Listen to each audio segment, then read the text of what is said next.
Thank you, Azadeh. Thank you also to the other organizers for inviting me here. So in the next, let's say, 40 minutes or so, I hope I will entertain you with the cosmological use of the Lyman-alpha forest, to present a bit of my own research, but also other people's research, to give you an overview of why the Lyman-alpha forest could be used to do cosmology and what quantitative statement we can make with the Lyman-alpha forest. So the first part of the talk, I would like to focus on, why is that it doesn't change? Yeah, why? Oh, I used to, this. Yes, maybe now it does. Let's see if it flips. Yes. So the first part is the simple physics of the cosmic web. So, right, unlike galaxy, we have a different observables. Observable here, I think the Satya talked about it briefly, but I would like to dig a bit into the physics of the Lyman-alpha forest to convince you that this is a very simple physics that we can model with theoretical models. Of course, now they're not very much of use. We rely on hydrodynamical simulations rather than analytical models, but I would like to show that this physics is simple. So what you see here is a rendering of what I think is the real cosmic web, is the intergalactic cosmic web. So every now and then you hear galaxy clustering cosmic web. So in this picture, right, the galaxies are really the knots of the filaments, but you see that the filaments, this is 40 megaparsec wide, so really galaxies just points in these slice here. So it's much more extended, it's much more filamentary, it's much more tenuous than the galactic environment. It's much less dense, of course, right? And so this is a unique prediction of lambda CDM hydrodynamical simulations. And the physics of this cosmic web is very simple. It's basically gas cooling by Lang element and by the cosmic expansion. But the gas is, of course, not in isolation. It is surrounded by UV background, which could be uniform or could be patchy. And everything is cooked in an expanding universe. So we need to implement somehow this physics to have a good description of this. And the physical description could be already grasped quantitatively at the linear level, as we will see in a second. So before we move to the physics, let me show just a visual rendering of the cosmic web. This again is a 40 megaparsec box. And you see that most of the volume, this is redshift 2 or 3, I don't recall, most of the volume is filled by underdense gas. So this is, you know, where gas is dense. This is a very dense galaxy maybe, but you have all these filaments of every, little bit everywhere, right? Even in very underdense regions like this one here, you do fill the volume with tiny filaments that could be in principle seen. So it's pretty clear that if you want to have the physics of this cosmic web on a supercomputer, the physical requirements are radically different from, let's say, from the requirements of simulating star formation regions, which are very small. But here you're really worried about, for example, numerical convergence in the dense regions, which is sometimes difficult to achieve with some given code. Some others are maybe better. I don't want to get into technicalities, but you also want to know whether there are physical effects that could propagate like ionization fronts in this low density volume and kind of change its statistical properties that you want to simulate. So the physics could be summarized in this slide here. You have two interacting fluids. There is the dark matter, there is the gas. Here is a linear treatment of these two fluids. You have the gravitational part here, and this is just the gas pressure, right? We are very aware of this from linear theory. This is in Fourier space. So this term will dominate in some regimes and will dominate especially so at scales that are smaller than so-called gene scale. So if you want to solve the coeval evolution of dark matter and gas, you solve this system of differential equation, and you need to specify the thermal history of your universe. And this is captured by the sound speed, which enters here, right? And so what really differentiates the behavior of dark matter with respect to the gas is the gene scale. And the gene scale is typically over the megaparsec or less.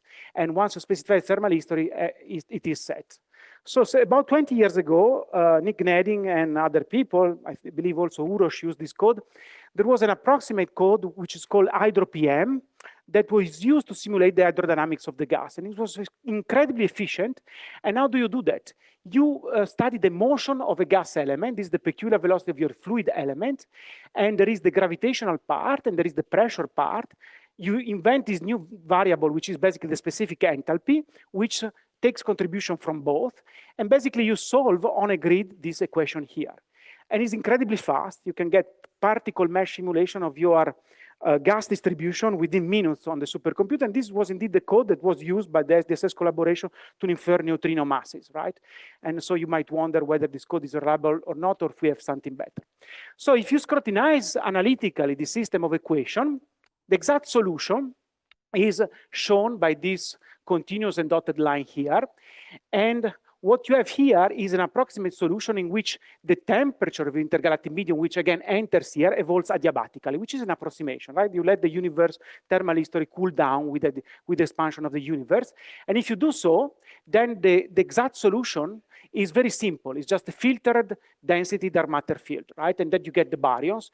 If you have a recipe for the linear perturbation of your dark matter field, like a Gaussian field, you calculate this and you have your baryonic distribution. So it happens that if you solve this exactly, though, this is not the case. What it really matters is not this kj scale, but this is another scale which is called the filtering scale, which is this scale here. The scale here is an integral of the kj gene scale over the whole past thermal history. So physically, this is a very important scale because it takes into account the gas pressure. It takes into account the fact that you can heat up the gas on a very small, short time scale, right, by any process like ionization. But then the hydrodynamic response in terms of pressure of this gas pressure will impact the gas distribution on a longer time scale. And that's better captured by this KF. And so people like Gnedi and Hui, other people show that this KF depends on the whole thermal history. They provided also other fitting function to this envelope of exact solution, which of course very handy, right? Because you don't want to solve the differential equation often. You just get a filtering scale, KF, you calculate thermal history, then bump, you have your gas distribution at the linear level, very well represented in your mock universe. So this is the, if you implement this, at the linear level, is going to give you a Gaussian, but you can perturb this Gaussian with a log normal. It's a very good fit to the data, actually, in the data, in this case, being hydrodynamical simulation. So what you see here is the gas distribution of your line elements, of your fluid elements, sorry. And you see this is a redshift 5, this is a redshift 2, and this is the numerical experiment that I was talking about, right? Increasing the number of particles, increasing the box size. And so at the end of the day, your gas distribution, you learn out of complex, let's say, hydrodynamical simulation, this is very close to log normal. This will help you in building up a model of your universe. So what about the thermal state? The thermal state, again, is relatively well understood in the sense that what you see in this plot is the temperature of your gas elements as a function of density. Each point here is a fluid element. And these lines, this continuous line, they show you the place in which the cooling time and the heating times are equal. So it happens that you can broadly divide this range in 3 regions, A, B, and C. In the region A, nor cooling nor heating is effective. And if you have particles of fluid elements that are hotter, they typically stay hot, right? It could be shock heating, feedback, messy things. Here instead, you have dense regions that cool down fluid elements inside the virialized regions of your halo. So again, this is probably inside the halos, regions that will, after, give rise to stars and complex physics. But what happens is that most of the gas is along this line here. And this line could be parameterized by these 2 parameters that captures this T0 raw density relationship. Sometimes it's called the equation of state. And it is where most of the gas lies. So most of the gas in our universe, we learn that this is log normal. It can be described at the linear level, but we also specify this tight relationship, which is a balance between photoheating of the UV background and the cooling due to the expansion. This sets this very tight with very little scatter equation of state. Thermal state is specified, raw state is specified, the density states. So what is good is that this T0 and also gamma parameters are somewhat measured by the data, right? Here you see a combination of observation, and here you see some models, some methods that try to dig out this T0 and little gamma parameters out of the same data set, but with very different techniques, 5 different techniques. So in a way, we're not wandering in the dark in terms of the thermal state of the intergalactic medium. And what you see here, this bump here, we also understand what this bump is. It's due to helium 2 ionization. You don't have to be scared about this. We will get to the fatty field theory large-scale structures soon. So ionization history is also somewhat constrained. We saw also some plot this morning from LI. So you need to specify these heating rates of the hydrogen of the helium. These are cooked inside your models, and they provide a heating mechanism to your, let's say, intergalactic medium. And this comes from population synthesis models, okay? So it's kind of star formation, AGN luminosities, galaxy luminosity. You end up with these curves here. And then if you implement this into the model, you end up also with this neutral fraction, which of course approaches 1 as the universe gets to high redshift, the ionization that we heard about. And then it starts to be ionized. Here, ionization is defined when this quantity drops below 10 to the -3. And here you have the tail, the envelope here is fitting the Lyman-alpha forest data into different scenarios. So this, again, this kind of ionization history needs to be captured by your model or by your simulations. And indeed, this envelope here is a model based on a code, which is a GPU-based code by Piero Madao and co-worker in Santa Cruz. Most of these uncertainties is, however, captured, luckily, because these numbers are a bit uncertain, by requiring that your simulation match a given mean flux value, which is very, very well observed by Daisy and other collaborations. So density, we talked about, thermal state, ionization state, we more or less cover the most basic properties. So the new astrophysics that we were worried about in the cosmic web, a new ingredient that we had in the last few years, was this concept of patchy ionization. So when the universe goes through this phase transition of getting reionized, let's say, or ionized, it doesn't happen all of a sudden over all the universe, right? There is patchiness. There are some regions which are gonna ionize early, some regions that are gonna be ionized somewhat later. And so we wanted to implement this in the context of the Lyman-alpha forest because people were interested in whether or not this patchiness, which is impacting the high redshift, redshift 7, redshift 5, could impact the summary statistics, could maybe mask world dark matter or particle dark matter searches. So what we did is running 3 simulations. One is the homogeneous case in which the universe becomes ionized all of a sudden. Here you have the neutral fraction. Here you have the temperature. And then we have a radiative transfer code, which really follows the propagation of the photons inside the simulated volume. And these radiative transfer codes, unfortunately for us, are very expensive, are very GPU time demanding in this case. And then we fold this information, which computes really the radiative transfer, back into the gadget simulation to get the hydrodynamical response. And you see they look very similar, but if you stare a bit, they are not. Here the temperatures are a bit different. So the bottom line of this effort, made also by people in other places, of course, is that somehow we try to understand better the tail end of ionization. Even if ionization happens at redshift 7, by redshift 5 or so, you see that these pictures are radically different. And somehow the patchiness of ionization survives in this patchy ionization simulation. This could impact the statistics of Lyman-alpha. Look at the sizes of these ionized regions, which are hotter, could be of the order of 20 megaparsec or so. So this is really a problem, right? If your simulation is 10 megaparsec, it will never capture these things. So what is going to happen in terms of the T-roll relationship that I showed in the beginning? I told you that it's very, very, very precise with very little scatter. Perhaps not surprisingly, if you have patchy, this conclusion is somewhat corrupted. And so this is the homogeneous case, redshift 4, 5, and 7. And this is the patchy ionization case. You see that you increase significantly the scatter, and you have a cold region here. It's the temperature is low at relatively low density. Is the regions which haven't ionized yet, right? Which have not been heated up and pressurized by the ionization fronts, which are advancing throughout the simulated volume. So we have data here. We have a few data here. We don't have data here yet, but it's pretty clear that if you implement this physical model rather than this, maybe there could be an impact, right, in your statistics. And that's why what we are after. So if you want to stare at this more closely, what you see is that in the patchy case, this ionization front, this one, has already pressurized this region here, but does not reach yet the B region. So this region is more smoothed because the ionization front has reached it. This region here is instead more similar to this one, to the homogeneous case. And even after ionization is over, ionization finished at redshift 5, we look at this thing at redshift 4.8. The whole box is now, let's say, ionized. You see that the level of smoothness of this region here is quite larger. It's much softer, right? It's much smoother compared to this other case. So it really means that this missing ingredient could be important. It's something that we want to code up. And so that's a movie very quick, right, of this physical ingredient that is gonna heat up the intergalactic medium and creates, if you can stare at it a bit more closely, you see some ring-like structures, and really is really the gas which is expanding like in a sphere, given the fact that this pressure is large, right? This is the pressure, this is the density, and so these are really physical ingredients. While this traits might be numerical, it's something that is there in the universe. Probably it could be maybe observed.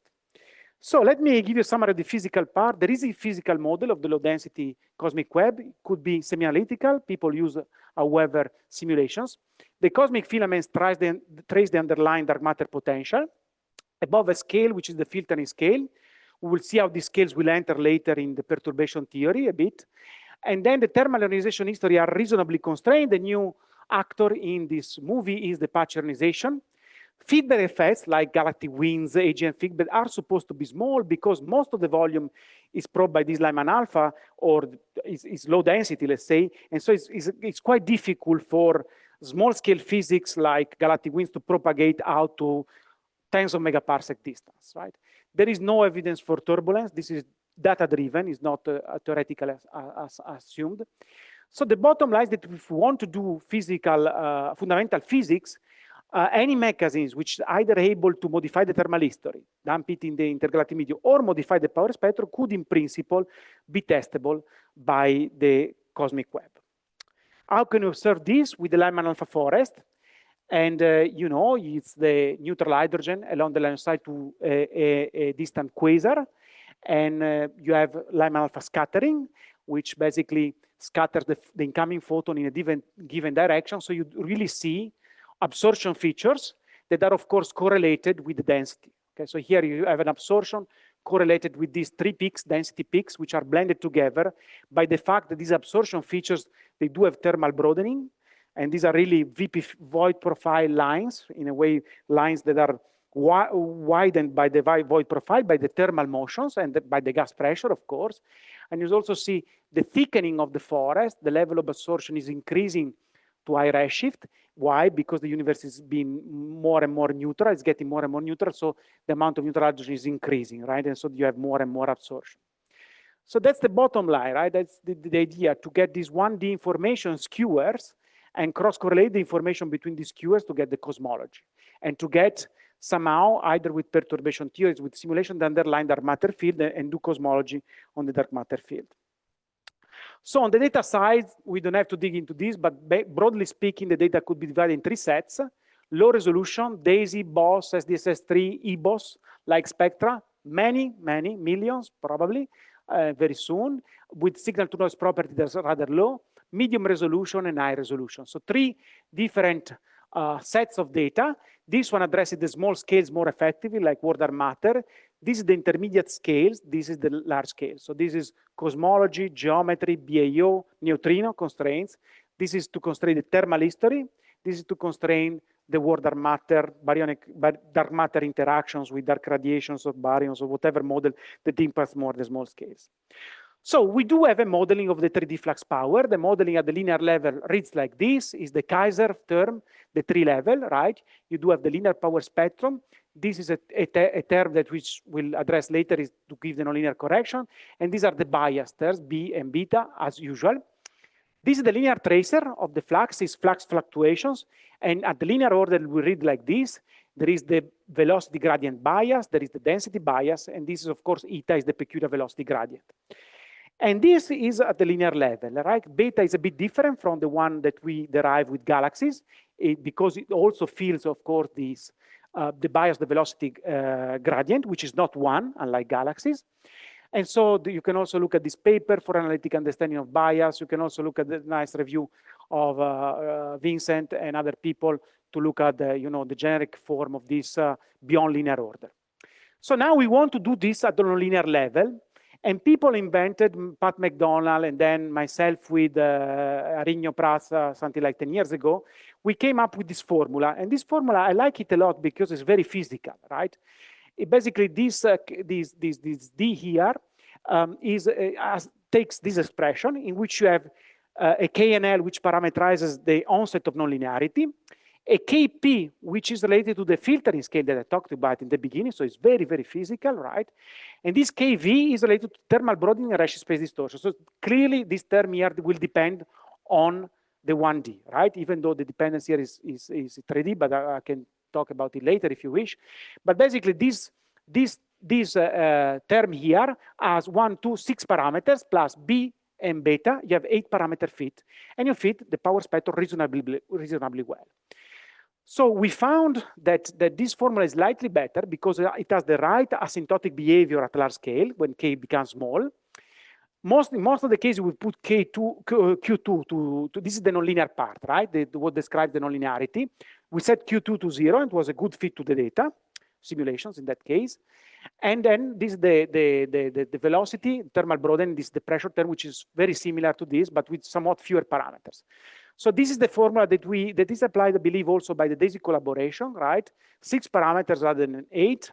Just to give you a rough idea of numbers, KNL is roughly 5, KP is roughly 10, KV is usually typically smaller than KP, so it means larger scale, and is typically between 5 and 10. Q1 that we use to the fit is 1, more or less, right? And so with this, you can fit this up to a given K max, of course, reasonably well, the 3D flux power. So there are, of course, however, also other works that are using the effective field theory large-scale structure. Misha pointed out that it's a very good fit to the data. In this paper here, he has 8 free parameters of the effective field theory of large-scale structure, plus 7 other analytical parameters that are marginalized over analytically. They're not free, varied in the chains, right?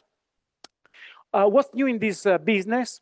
There is also a work in which they extended this to the cross correlation with halos. This stops at K max of 3, this stops at K max of 1, and this is the plot in which they describe the cross correlation Lyman-alpha skewers with halos, with the halo field, simulations only so far. Then also there is an extension to the 1D power, right?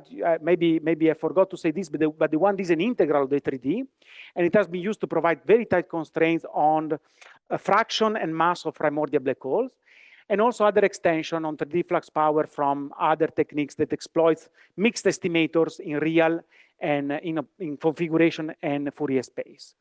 So it seems that there's lots of interest. Somehow the messy physics, I believe, is hidden in these terms here, while this is another term which could or could not be important depending on the case. But somehow there has been quite a lot of interest in this applying the effective field theory of the large-scale structure to the Lyman-alpha forest. This is another paper which compares to the NICS code, which is radically different from the code that I showed you so far because it's Eulerian-based with adaptive mass refinement and much faster actually than our code. You see here the parameters, the prior on these parameters. These are sampled, these are marginalized. And here what is nice to see is the degeneracies, right, between the parameters. This is B eta, for example, in this case, as a function of B1, the velocity bias with respect to the density bias, but you have all the behavior of all the other terms to isolate really how important. We know that this effective field theory the degeneracy is very, very important. And so this is to quantitatively state this thing and look carefully at how these degeneracies impact on the counter terms as well, C0, C2, C4, and the various bias parameters. It's a very nice effort to K max of 2. In another application, Roger and co-workers also try to model the 3D flux power at the field level. So again, EFT inspired. So what do? They have simulations like the one that I show you. This is the flux fluctuations, hydrodynamically flux fluctuation from the simulations, right? And from the initial condition, they compute this basically at the field level, and they get a best fit Lyman-alpha, and then plot the residuals here. So if you do so, and you try to compute the summary statistics out of this, you see that up to K of 0.2 or so, you do a very good job, right? You do a job in which you fit the real under the real distribution with 2% error, which is remarkable. You say, of course, this implementation is much faster, right? What is even more surprising, at least to me, is that they also provide the fit to the PDF of the gas, and the PDF is a statistic which is very, very difficult to fit, the 1-point function, much more than the flux power, and the results look reasonable. So I believe that this could become the state of the art maybe in a few years to interpret large volumes, okay? Again, this is an application to real data, about 250,000 of quasars. with a pair count estimator in real space, which is good for the window, tested against at least two sets of mock, the Paris mock, the Colore mock, I don't recall now. But the bottom line is that you have here monopole, quadrupole, hexadecapole, more or less the fit is good. Maybe here is not ideal, but this is the Kaiser formula plus the nonlinear correction. Again, 8 parameter fit. You do a very good job out to K of 0.35 with very little effort, I would say. So this is recent results by the DAISY collaboration. A fit of the power spectrum, very similar, actually the one that I show you. Bias third, Kaiser third, this is the binning, this is the nonlinear, this is the linear CAMB or class power spectrum, and also the cross. So what they do this, they call it the full shape analysis, and about this number of quasars, the beta parameters are marginalized over, and they fit basically for BF, BQ, and F, even though they don't trust much the results on F sigma 8. But basically, they're after Resch's space distortions, and they're after, of course, the Alcol-Paczynski test. And so what do they find here? What you see here is dm over dh over the, let's call it, isotropic version of this. And they compare the DAISY data release 1 BAO, which is this here, with these new results from the full shape, right? So this one is this one, and this one is this one. So it's pretty clear that compared to this DAISY data release 1 BAO, and even the EBOS full shape, you are getting tighter and you are getting a good constraints of this quantity here. So what is the cosmological interpretation in this? So this is the isotropic BAO, and this is the one with Alcol-Paczynski, in this work by Cuceo et al. And so what you see here is the residuals with respect to the Planck case, best fit Planck.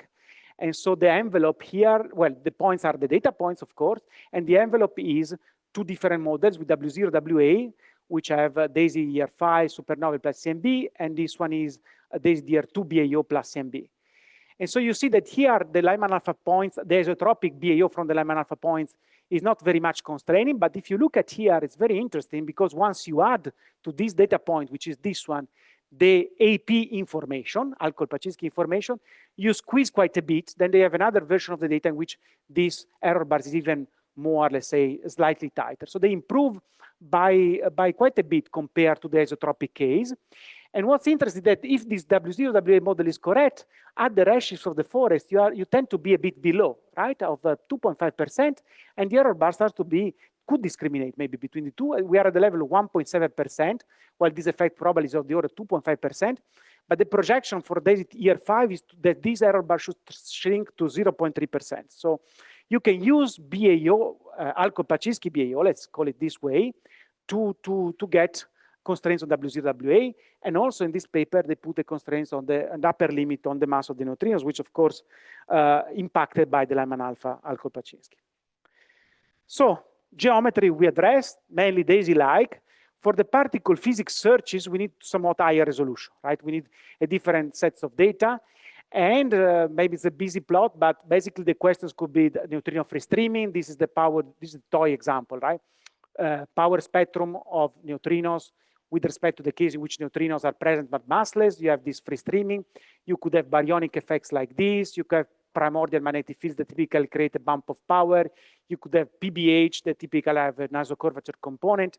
And then on smaller scales, you have war dark matter and also maybe dark matter interacting with baryons. So it's pretty clear that these small scales are full of information, and you want to address them at the best of your capabilities, simulating cosmic environments like this one here. So here you are somewhat of K of 10. So it's pretty clear that it's a very small scale.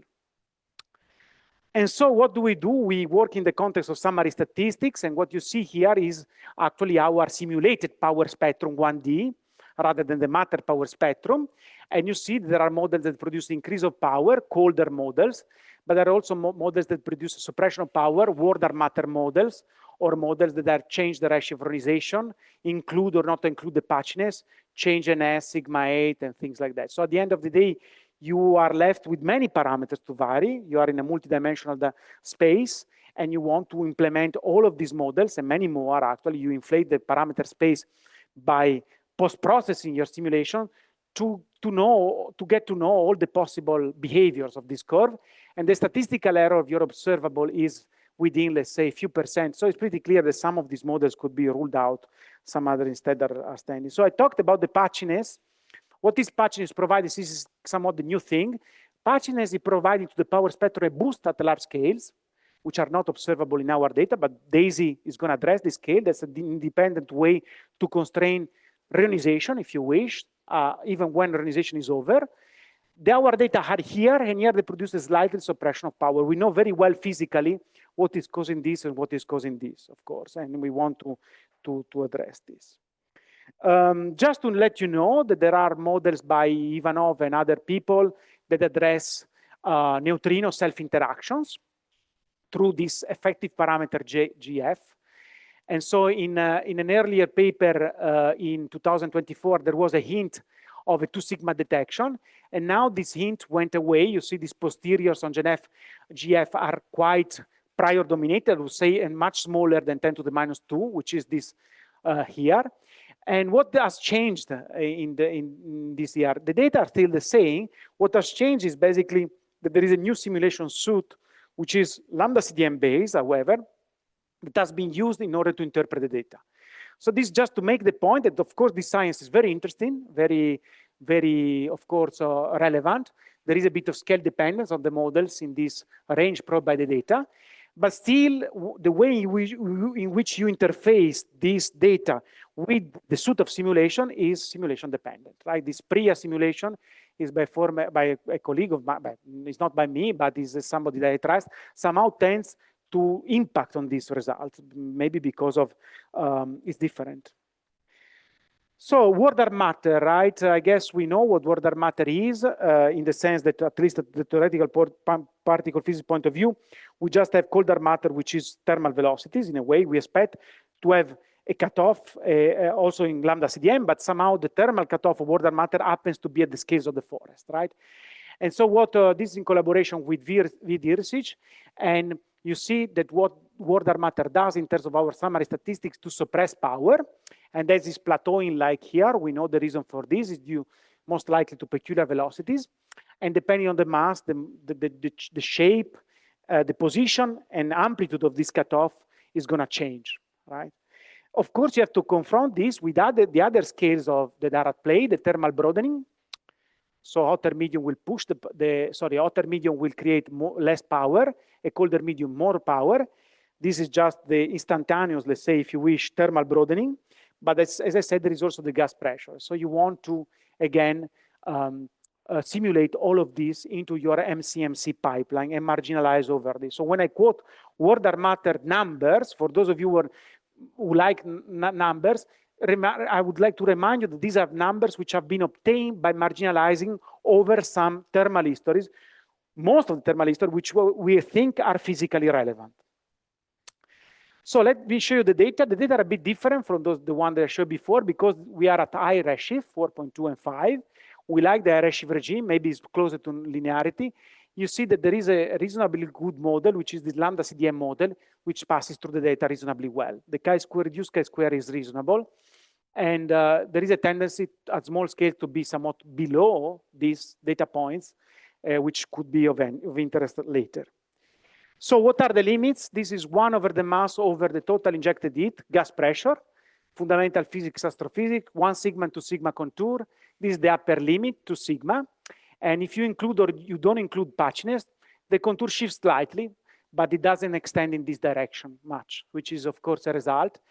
So this is perfectly consistent with heavy word dark matter or lambda CDM, so no evidence for a cosmic web which is warm, which is something that we knew but has been tested again. If you are interested in the astrophysics, that's the total integrated heat, gas pressure of the gas temperature. And we are in this region here where we do have constraints. And this is the envelope of the physical models that we address in your simulation pipeline. So in a way, we are prior dominated.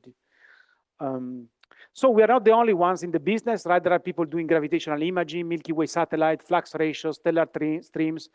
You know, there are people working at gaps in length arcs in the radio. So I believe that these people in the next few years, they're going to get very nice results in the sense that they're going to improve their techniques. There is Simona Vegetti in Munich. The numbers are roughly this one, depending on the data you use, on the cuts you make, on the analysis you make. We quote this as a conservative number, 5.7, which improves over the results that we were getting something like 10 years ago.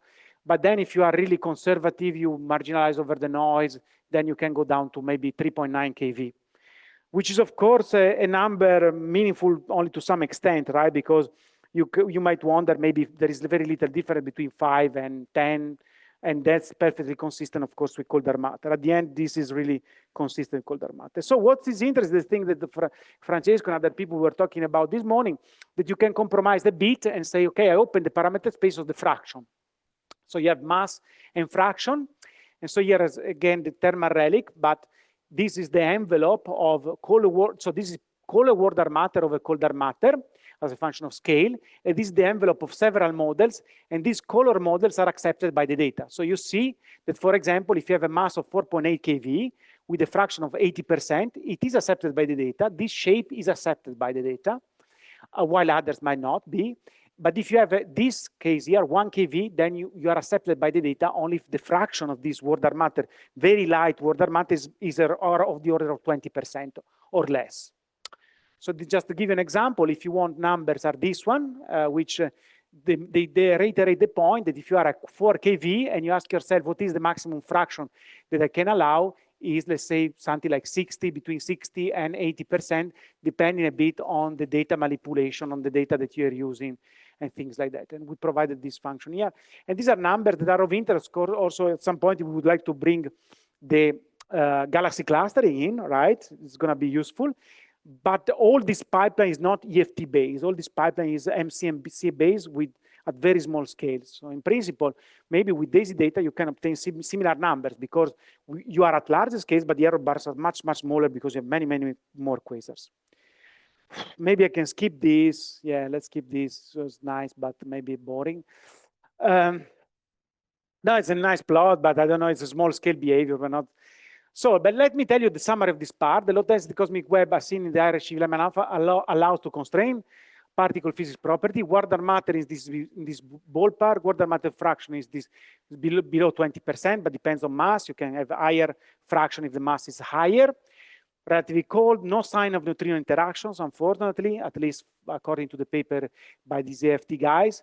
At small scale, I haven't discussed this. It's also at small scales that could be an impact of the dark matter nature on the actual H1 distribution inside halos, but it's going to be very difficult to observe because there the astrophysics is much more uncertainty, namely AGN feedback, right, for these big halos. So what about increasing power, right? I talked about models that suppress, but there are models also that boost the power. And one of such models is provided by PMS, primordial magnetic fields. We care because they've been observed, at least if you believe these observations, they've been observed in voids. Voids seem to be magnetized at some level. There is a limit, right? That's been said by people like Neronov and other people analyzing blazars, propagating through voids. And also cosmic local filaments have been found to be magnetized at the small level with rotation measurements. So it might be interesting to see whether or not this level of magnetism in low density region could be provided by some mechanism in the early universe. And so typically the people tend to show this plot here, right? The strength of the magnetic field with respect to the coherence of the magnetic field. And somehow here you have limits from CMB distortion that will put you on this line here. If you start from a model here, you end up here, CMB anisotropy. And this is the lower limit provided by the cosmic void blazar bound. So we are in a vast region, and the large scale structure could tell us something in this region here, which could be of interest. And so there are reviews, papers like this. So what do they do? At least in the model that we implement, they do this. You simulate the power spectrum by magnetic fields in this simple way, theoretically motivated. They provide a bump in power, which is this one, which is a steep power low, and then there is this diffusion damping that makes the power quickly go away. And so this bump maybe could be seen by the data. It will move depending on the fact whether you change the strength of the magnetic field, right? If you make the field weaker, it will move to smaller scales.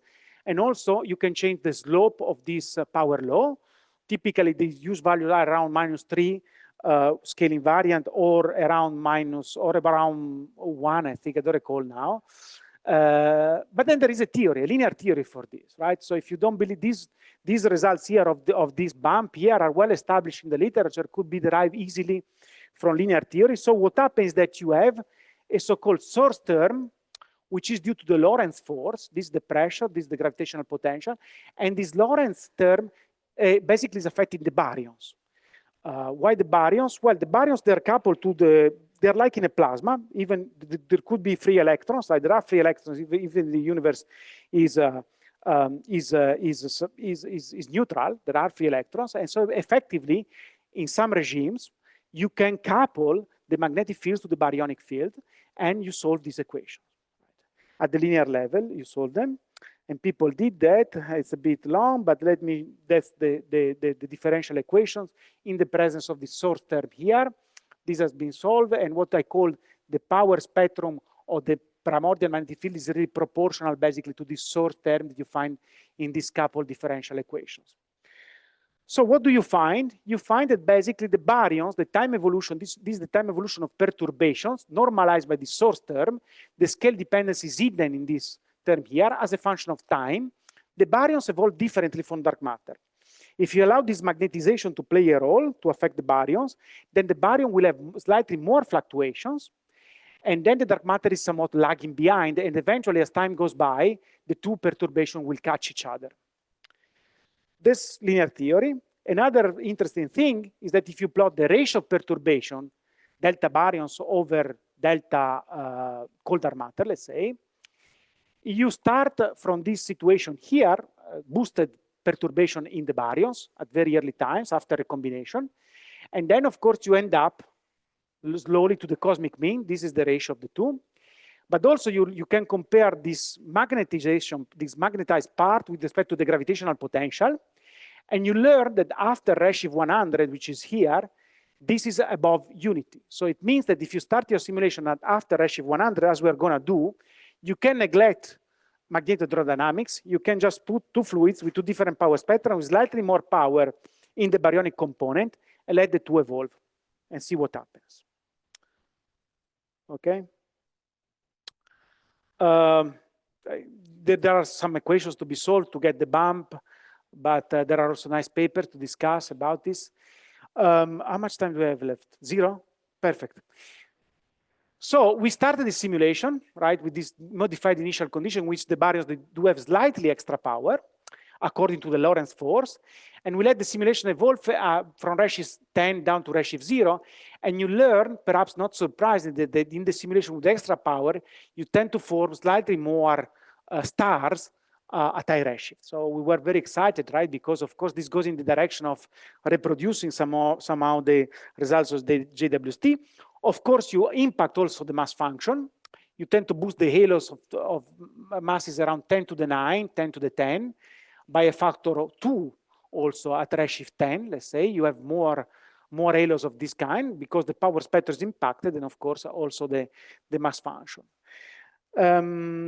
Another interesting thing is that in these halos, if you don't have feedback, you tend to have a baryon fraction in the halo. This is the baryon fraction as a function of the cosmic mean, as a function of the mass of the halo, which is higher than the cosmic mean. And this is a unique signature of these PMFs. Why is that? Because typically, in reasonable lambda CDM simulation with feedback, you are usually below the cosmic mean, unless you go to very massive objects like clusters of galaxies, which are used to constrain omega baryon, for example.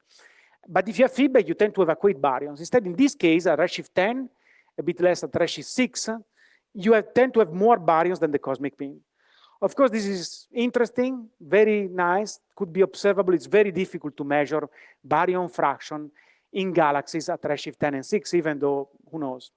Let me conclude going back to something quantitative. I showed at the beginning that the plots in the lambda cold dark matter case were a bit upscatter with respect to the value, to the lambda CDN value. Not surprisingly, with these PMFs, you can pick up a number which makes this thing go away, right? And so with just 1 more degrees of freedom, the chi-square drops from 40 to 28.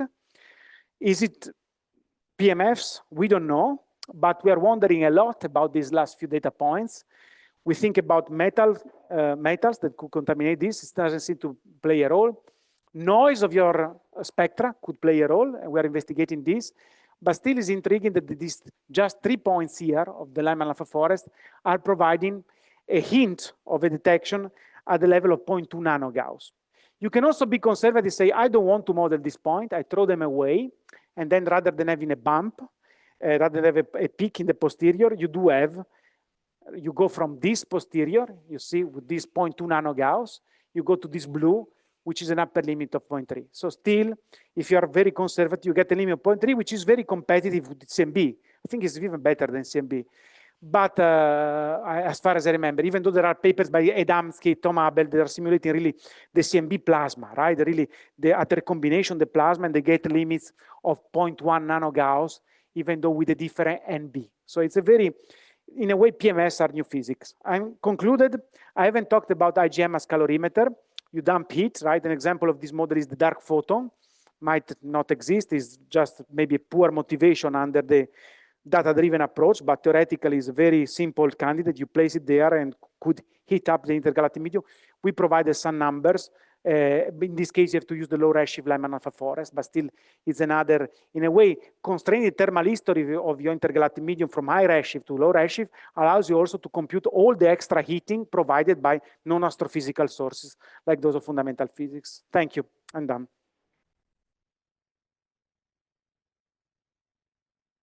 Thank you. Sorry. Yes, Emmanuel.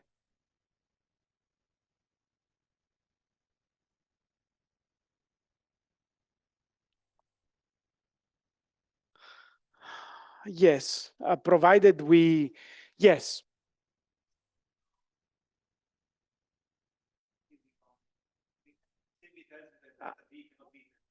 No, I agree. But what the CMB, I think they're really simulating the plasma, right, at the combination. They're really showing, look at the polarization, for example, how it impacts really the CMB structure, as far as I know. Maybe Julien can comment on this Adamski bound, the bounds on PMFs, you don't know.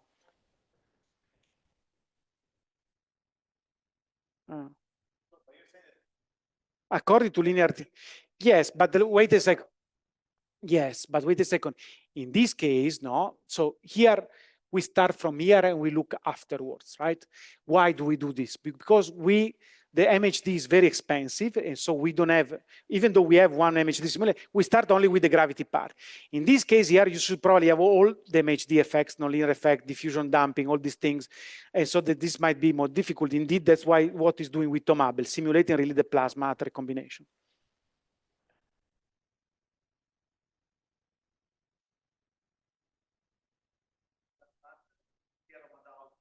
Yes.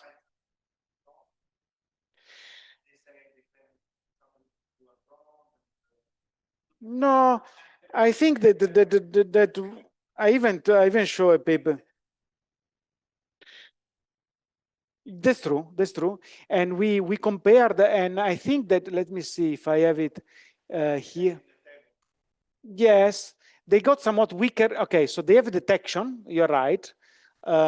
Yes, they have a detection. So we compare our code with theirs. They use Cholla, this code, which is GPU based, incredibly fast. I don't know how accurate. And what we are really differ.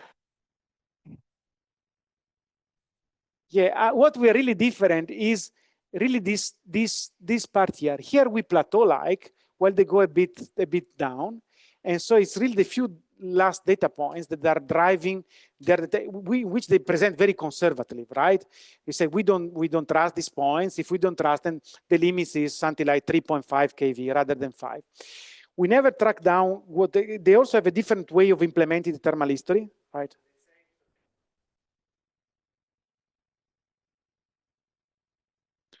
Yes, yes, that's one reason. That's one reason. It might be that our way of building up the thermal history is a bit more prior driven, in the sense that we follow an envelope of pressures versus thermal broadening, which is more physical, while they are more free, maybe, and less physical, and maybe you end up in a region of the parameter space which is slightly narrower. That's my feeling. Unfortunately, this Villasenor left the field. It was very good, they told me, but it's difficult to compare. Yes.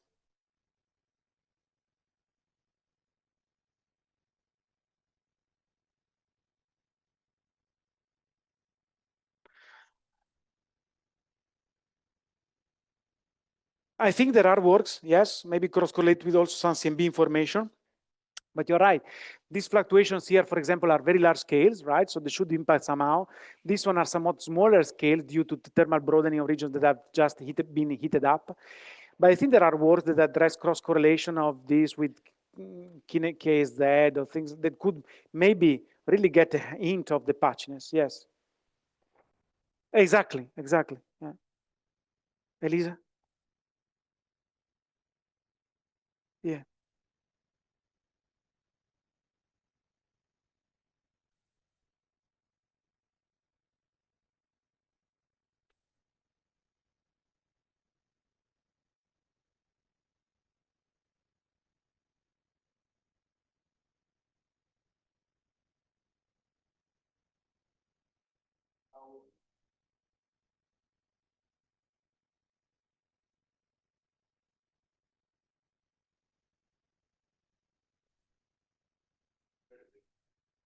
Well, that's a very good question, right? I think that what has really stopped many of us to think about perturbative model of the Lyman-alpha is really this e to the minus tau transform, this nonlinear transform that is basically making things very, very difficult, right?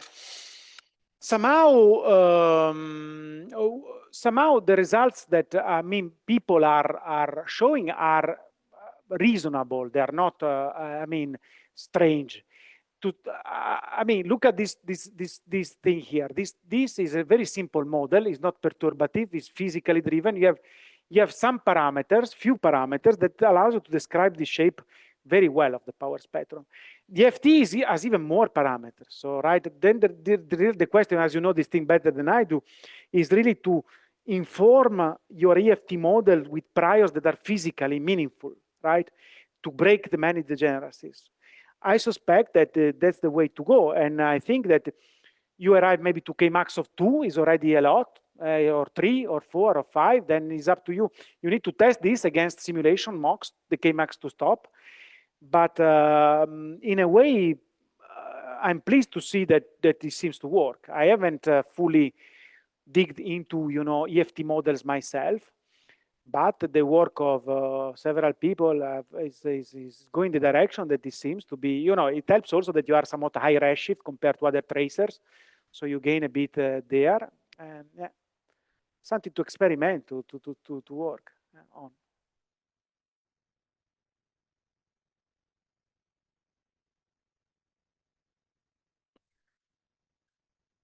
No, the improvement, I don't know. This is part of this Cuceo. Is Cuceo here? No, Cuceo, no. No. Well, the Lyman-alpha is very good in measuring DH, right? So the Hubble distance. Because, yeah, it's very good in this. And so what they do is compare to the case in which you have the isotropic BAO, you just break the two contribution. In the paper, they also discuss the way to constrain this F sigma 8. Where is it? The F sigma 8. So there's extra information, right, there, rather than the BAO peak. The Al-Kolpachinski provides you really the information about how this BAO feature gets distorted by the cosmology. So it's a cosmological measure that the label has full shape. But then there's going to be improvement over this. In the paper, they say that they don't do inference over the whole RSD information, because when they do the blinding over the mocks that they use, maybe Sacha is here, I don't know, they found some glitches or something, so they don't trust this. But to answer your question, there is much more than the BO peak in the full shape information of the Lyman-alpha. Yeah.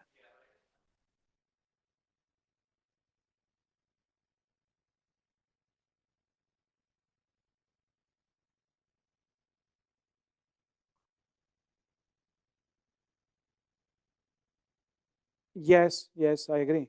I think they use monopole. Yeah, they use quadrupole for sure. Hexadecapole, I don't know. Yeah, I'm not part of the paper. I was just reporting, so you might want to look or ask. Andrea Font Ribera is involved in this, or Satya. Yes, so yeah, Elisa.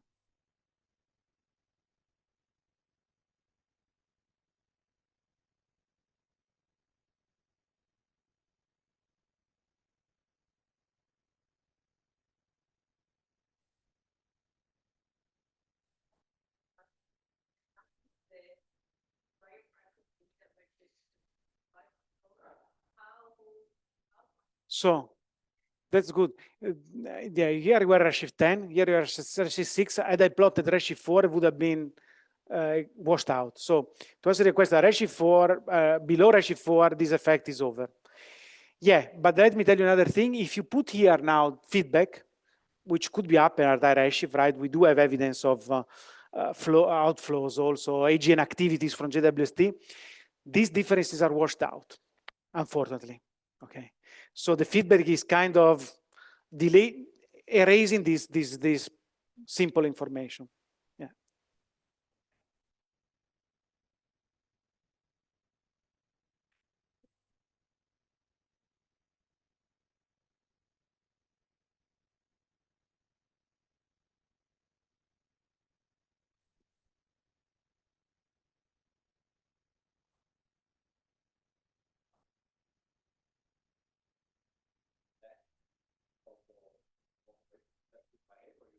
No, because this patchiness, we think that below redshift 4 is zero. Okay, is washed away. This patchiness, then you can fairly well approximate the universe as a UV uniform background below redshift 4, and these data are redshift 2.3. So I believe that patchiness, you're saying that if these extra fluctuations could impact, and because this F sigma 8 needs to be slightly on the higher side now from this Cuceo result, right? I think slightly.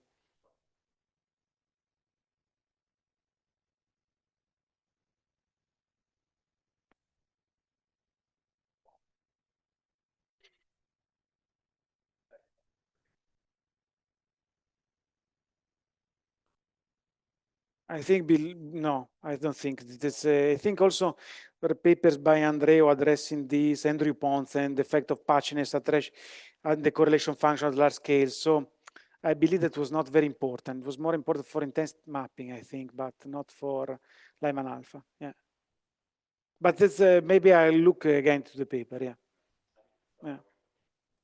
Yeah, you're right. You're right. Maybe the effect is small, but it shifts things a bit. Yeah. Yes. Thank you.